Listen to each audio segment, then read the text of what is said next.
Chapter 40, Alexa Brenner. I feel like I only blinked my eyes, and suddenly Miles is telling me that I need to wake up. James is back. The tree nymph died, so we can't travel that way anymore. There's a new plan. Raelene's staying here while we go to a city near here to get some vehicles. It's a lot to process in the couple of seconds I've been awake. I wonder what time it is. Then again, as I feel like I just closed my eyes, I don't think I want to know. We leave the bedroom and go to the meeting room. I seem to be the last one getting the message. King Zircon, Agate, James, Amy, Leah, and Daniel are already here. Rise and shine, princess. Okay, she's here now. Let's get going. Leah starts walking for the door. Impatient much? Don't you remember how much you needed sleep when you were human? Daniel sounds irritated. They probably just woke him up as well. Leah sprints across the room to right in front of him. Oh, shut up. I still need sleep, she sneers quietly. Enough. You're acting like children. James goes from lecturing them to focusing on me. We're going to a city half-hour walk away from here to obtain some vehicles to transport everyone and everything back to the mall. You know how to drive, correct? Yes. I just about tell him that I don't have my license. However, I figure he wouldn't care about that. Good. I believe we're ready to leave now. James tells Agate and King Zircon. Leah is already on her way out the door. Agate nods his head. Right then, follow me. We leave through one last door that we haven't been through yet. Torch in hand, Agate leads us through many winding tunnels. We walk past some of the tunnels that had been caved in during the attack. Moonlight beams through holes in the ceiling. It's not long before we reach the end of the tunnels and are going through the forest. There's a highway in the middle, then more forest. It is one tree after another, and they all look the same to me. After a while, I now understand how people can lose their way in a forest. Just up ahead, I start to see a clearing behind the trees, then buildings further away. Reaching the edge of the forest, there's a large clearing with a city right in the middle of it. Even from this distance, we're from the city. Something seems strange about it. There's no smoke in the night sky, no buildings burning or collapsing. The light coming from the city is from regular light bulbs. Agate stays at the forest edge. Closer and closer, more details are being clear. People are walking around, going about their business. The whole situation is strange, especially when I think about the city we came from. Vampires and humans, the people are walking around, they're both. I can see other supernaturals too. Leah informs us. Be careful, we don't know what we're walking into, James warns. When we finally reach the city boundary, the whole town notices. Everyone within eyesight and further rushes to greet us. Welcome to our fine city. I'm assuming by the members of your party that you have no problem with inter-races commingling. You'll fit in just fine here. Also, assuming from the looks of you all came from a city at war, you'll be happy to know that there's no war going on here. A very excited man shakes James's hand. He moves on to Daniel, intent on shaking everyone's hands. So, no one from the rebellion is here? James asks. I'm personally part of the rebellion, but we decided to take a different approach. We announced everything at a town meeting, We announced everything at a town meeting. Everyone accepted it. We announced everything at a town meeting. Everyone accepted it, and the rest is history. We now live together in peace. Look at me, just babbling on. You all must be exhausted and hungry. James, come. We'll get you everything you need. He tries to grab onto Leah's hand, but Leah avoids it. My ears ring for a moment. We weren't planning on staying, Leah informs him. James walks in front of Leah. We hadn't planned on it because we thought this city would be at war too, but I believe we just might reconsider now. He looks back at Leah to tell her to silently not say another word. I think he wants to check everything out. We'll take you to our leaders now. He turns himself a bit and waits for someone to start following him. We're not aliens, but we do come in peace. Daniel laughs at his joke. When no one else joins in, his laughter dies. Because in movies, aliens say, we come in peace, take me to your leader. Get it? He pauses for a moment, waiting for a response that doesn't come. Well, I thought it was funny. James walks beside the man, and we follow after them. The crowd splits. While some people closer to the outer edge go back to whatever they were doing before, others watch us as we walk past. I feel like I'm royalty with everyone eager to get a view, but also like a prisoner taking my last march to the gallows. The man looks back now and then. He stops the group suddenly. He walks over to Daniel, who's looking through a store window a few stores back. We best hurry. The sun is coming up in under an hour, and we don't want that beauty over there to get fried. I have sunshield with me, Leah tells the man. Where? In your pocket? Leah pulls out her small tube from her pants pocket. That would maybe last you a day. Make sure you pick up some more on your supplies run. He starts walking back in the direction we were headed. We're taking a couple more blocks away to an old brick building. Gold lettering on the wall announces that this is City Hall. We are led down a hall, up some stairs, down another hall with a bunch of doorways, and another hall until we are told to go into a meeting room. He shuts the door behind us as soon as we get inside. We sit at a large table in the large, comfy leather chairs. A man walks in as soon as we're settled. He's dressed in a silk robe and black pants. He looks as though he should also have a pipe in hand. Welcome. It's good to see there's still people alive out there. This is very exciting. What is it like out there? We haven't had anyone from the outside make it here yet. No communications are working. From what I've been told of the rebellion's plans, though, it must be terrifying out there. I realize that is why everyone rushed to us, why everyone was so excited to see us. It makes me feel a bit sick. I tell him with anger in my voice. Is that why everyone's so excited we're here? Because they want to know what it's like out there? It's war. What do you think it's like? There's death everywhere. Everyone we knew is dead or going to be. He sits down. The smile turns to a frown. I'm sorry, I didn't mean to offend you. Another man walks into the room. He's neatly presented, unlike the other man. He dresses in a tuxedo tie, dress shoes, and his hair is slicked back. Welcome. I'm Chris, the supernatural representative. I'll personally see to the arrangements for the supernaturals of your group. Owen will arrange everything for the humans. James, it's nice to see that you're alive. Perhaps you would lend us some of your experience. I would be delighted, James answers back politely. James and Miss Vampire, would you follow me? We have a lot of arrangements to make. Leah, and Miles is an elf, Leah says. Of course, follow me. Chris doesn't wait for either of them to get up. He walks right out of the room, leaving the door open. The three of them hurry to follow Chris. The rest of you are all human, correct? No special abilities? Owen breaks the silence.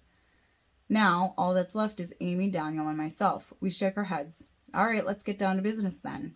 Owen walks over to the cabinet in the corner and pulls out a piece of paper, then sits down with his copy. All right, so you get weekly rations. We can go into any store and grab what you need, sign out at the cashier, and walk out. We don't work off a monetary system. We work off a trading system. You trade work and items for other things. You need to work 20 hours a week to cover your weekly rations. The hours are transferable. For example, for a couple living together, one of the partners may work 40 hours a week while the other stays at the house. If you need to buy anything else, you trade for it at the market in the town square for it, and you can work more hours. The living quarters have their sector power shut off from sundown to sunup. You might want to work extra hours to get matches and candles if you want any light through the night. And, he looks at the sheet of paper, we can find you permanent jobs or temporary, whichever you'd prefer. Temporary jobs are handed out just outside the entrance here. If you'd like a permanent job, just talk with me about it and I can... If you'd like a permanent job, just talk with me about it when I check in with you next week. We'll get you a week's worth of rations and a place to start with. You have a week to adjust and settle in before we meet up again and discuss jobs. Any questions? Seems like a simple enough system. I shake my head. No one else has any questions. None that they're willing to voice if they do. I itched to mention that we hadn't come to stay. Good, let's go to the apartment now. Owen leads us out the building. He talks to Daniel about something to do with their trade system. But I couldn't care less. My mind is scattered. We weren't supposed to be staying here long anyway. I need to get back to Raylene, and we have a battle to think of, and what about all the people at the mall? Yet, it may be a good idea to stay here despite all that. If I went back and got Raylene, then she and I could stay here. We could live in peace. Raylene shouldn't be out in the middle of war anyway. It could work here. We wouldn't have to worry about anything. I could work to support us, and she could go to school. Do they have school? They must have something in place if they're trying to remake society. We finally get to an apartment complex. It's an older building. The stucco is falling off in places, but otherwise it seems well maintained. We go up the elevator to the 4th floor. I assume you would like to stick together. This apartment has 3 bedrooms. He hands Daniel a set of keys. There are only 2 of them, but we can get another cut later today. He stops outside the door of suite 412. Go inside. Daniel opens the door. We all go inside. None of us bother to take our shoes off. Owen plays guide and shows us around the place, the kitchen, living room, 3 bedrooms, 2 bathrooms. They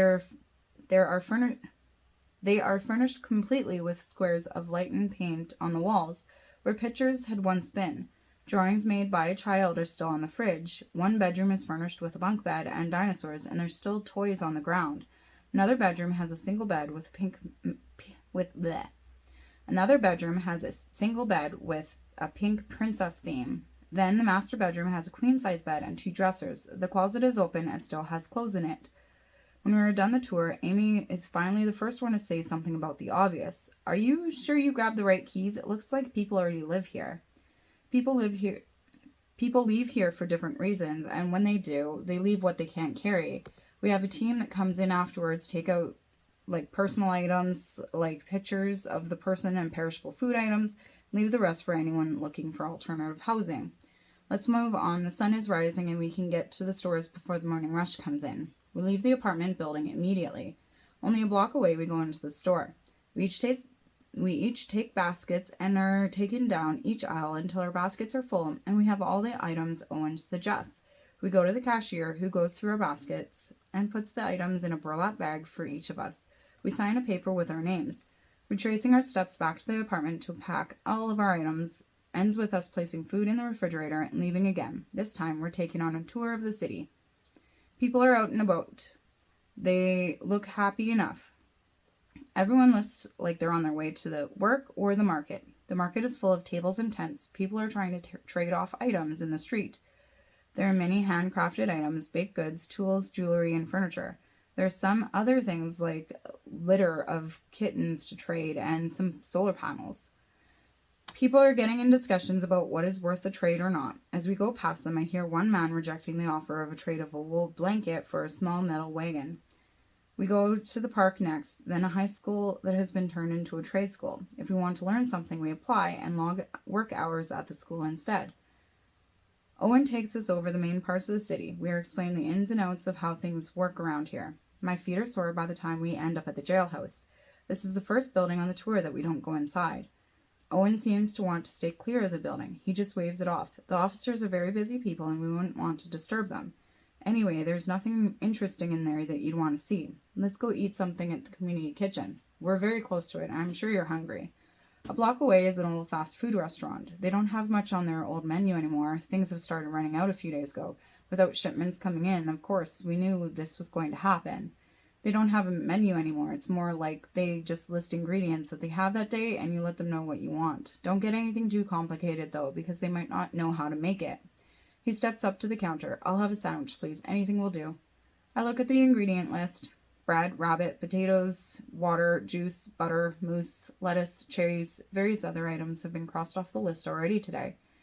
Daniel and Amy order sandwiches, so I decide to do the same when I get to the counter. We each get our sandwiches on a plate and go sit down. There are quite a few people here. No one seems to be saying much. We eat in silence. My sandwich is quite plain. Butter, a leaf of lettuce, mystery meat stuck between 2 pieces of dry bread. I need water to wash the sandwich down, but it feels too awkward to go up and ask for some, so I force it down without. We leave the place. The sun is high in the sky, so it must be sometime around noon. Owen takes us back to City Hall. Are you able to find your way back to your apartment? Owen asks. I think so, Daniel responds for us. I hope he doesn't, because I don't know if I could. Wonderful. I have some other duties to handle today. Once again, welcome. We're excited to have you join us. If you have any questions, don't hesitate to ask. My door is always open. Owen shakes each of our hands. I was wondering if you knew where James, Leah, and Miles went. We've been with them so long, I'd hate to lose track of them now, Amy asks. Of course, I can ask around and find out which location they were moved to and let you know next week. Would it be too much trouble for that to happen now? I had a couple other things to talk to James about, Amy pushes. No trouble. Come with me. Owen tells Amy. I'll meet you at home later. Amy leaves with Owen. Wonder what she needs to talk about, Daniel mumbles. Don't know, I shrug. Well, let's get back and hope that we don't get lost. Daniel leads us successfully back to the apartment. He opens the door for me to go inside. Daniel shouts through the apartment. Honey, we're home. No one answers back. I take off my shoes at the door and put them on the rack while Daniel goes into the kitchen. I follow to get some water, but find Daniel cracking open the lid of a bottle of whiskey. He takes a swig straight from the bottle, then holds it out for me. You could have used a glass, you alcoholic, I bug him. He tips the bottle towards me, so I take it. It's not like you have any diseases that I don't have. You don't have any diseases, right? I take a swig from the bottle. My eyes tear slightly from the burn in the back of my throat. No diseases that I know of, but we should use glasses anyway. I put the bottle down and start a search in the cupboard for glasses. I find a couple of mismatched glasses in one of the cupboards and take 3 of them out. Daniel has a bottle in hand again. He probably took another gulp when I wasn't looking. I take the bottle from him and pour the whiskey into the glasses halfway full. Only after I pour it do I think there might be something to mix in it. I check the fridge, but don't find anything good. Opening the cupboard the alcohol should be in, I still don't find anything for mix, but I do find a lot more alcohol. Daniel reaches above my hand and grabs a bottle in each hand. He sets them on the counter and goes for more. I get out of his way. Awesome stash. We're going to have fun with this, he says. I take my glass and go into the living room. Exploring the room, I find some things of the old owners. The cleanup crew must not have gone through the drawers. I find a couple of pictures of the family. A mom, dad, a girl about 5 years old, and a son probably about 4 years old. Both the children look like their father, but the girl has the mother's eyes. What are you doing? It's probably best not to look at those. You might get attached. The family's probably dead by now. He grabs the picture from me and shoves it back in the drawer. Thank you, Mr. Optimism. I walk away from him and continue around the room. Just realistic is all. What do they have for fun around here? Wait, does that TV work? He turns on the TV by the button on the side. It turns on, but there's nothing but static. He clicks the button, but the game console and the lights go on, tell us that it's running. Entertainment at the touch of a button. Daniel clicks some buttons on the remote and finds the game channel. You play anything? Slightly embarrassed that I haven't played a single video game in my life, I just tell him no. Alright then, so something easy. No shooters or RPGs, that will just take too long. A racing game. Simple, fun, and you'll catch on real quick. I have no idea what he just said. He clicks a button to make the controller work and hands it to me. We'll do a practice run so you can get the controls and how it works, then we'll make a drinking game out of it. He comes over with his controller in hand. He points to each thing as he says what he does. That joystick makes the car move left or right. This button makes you go forwards, and this one makes you drive backwards. If you press this button, you use the items you collect. Daniel sits on the couch, I sit on the other end, and put my glass on the coffee table in front of us. We go through the menu and pick our characters. I pick the one I landed on to start with. Next, we choose our vehicles. I flip through them. They each have their own scoring for different things, like speed and acceleration. Assuming Daniel knows more about this than I do, I pick the same car that he does for his character. He picks the course and the race starts. I press the button he told me to. 3, 2, 1, and the car spins out. If you press the button before you're supposed to, you spin out. Sorry, forgot to mention that. Now Daniel decides to tell me this. I look at his screen. He's in second place. My vehicle has started to move forward, so I try concentrating on my screen now. I'm in last place. Moving the joystick left and right, the vehicle on the screen does the same. I get the feel for this controller. It's not long before I start passing some of the characters.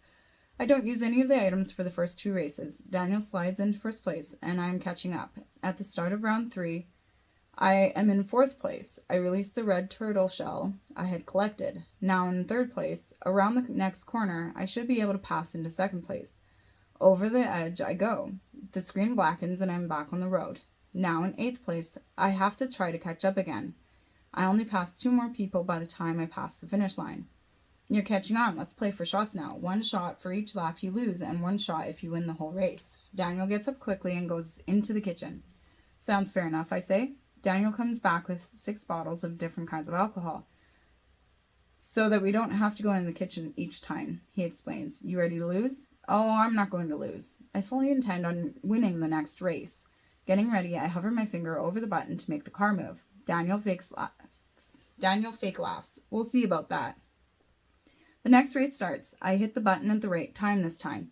Concentrating on driving the route well, without hitting anything that makes me go out of control, rewards me with 3rd place at the end of the race. Unfortunately, that means 3 shots for me, as Daniel was in first the entire way.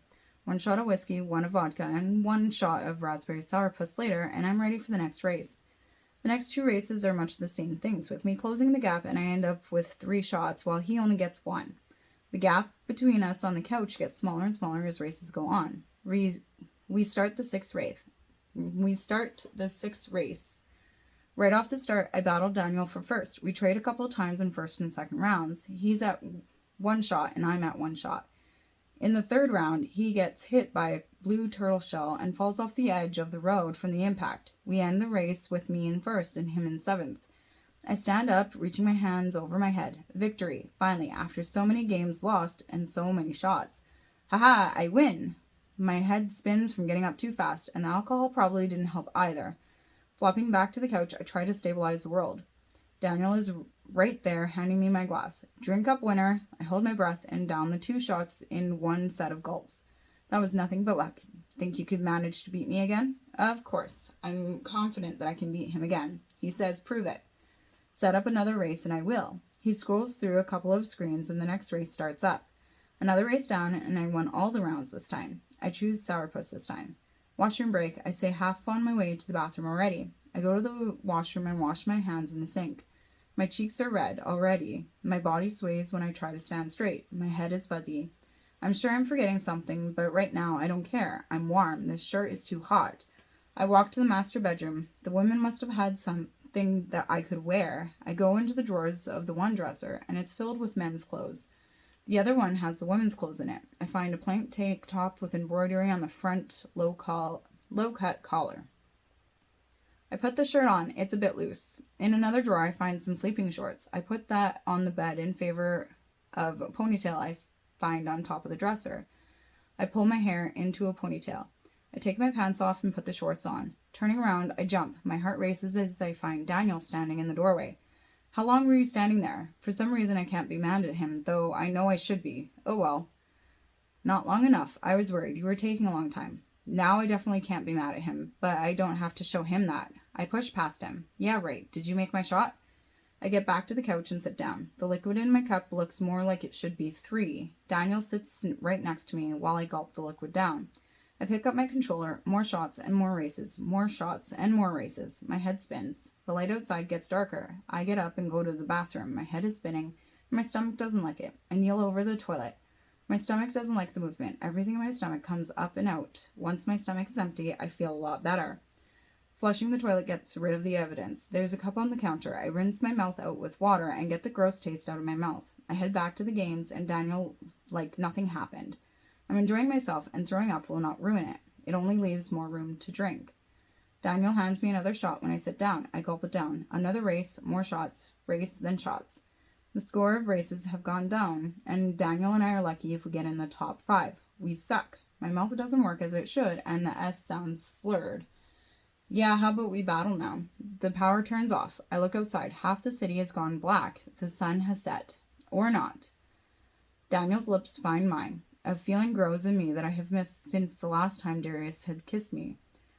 He pulls away slightly. Sorry, I wanted to do that for a while. I pull him back to me and kiss him. I push my tongue into his mouth. My back hits the couch cushion. He lies on top of me. Our hands wander up each other's shirts. His shirt's off. Daniel stops. Don't hate me. I have to pee. He gets up and goes to the washroom. I get up and notice my shirt disappeared at some point. I walk to the master bedroom using the walls for support. I hit the bed. I push the covers aside and lay down on my side. Eyes closed. My vision is shaking. There's a kiss on my neck.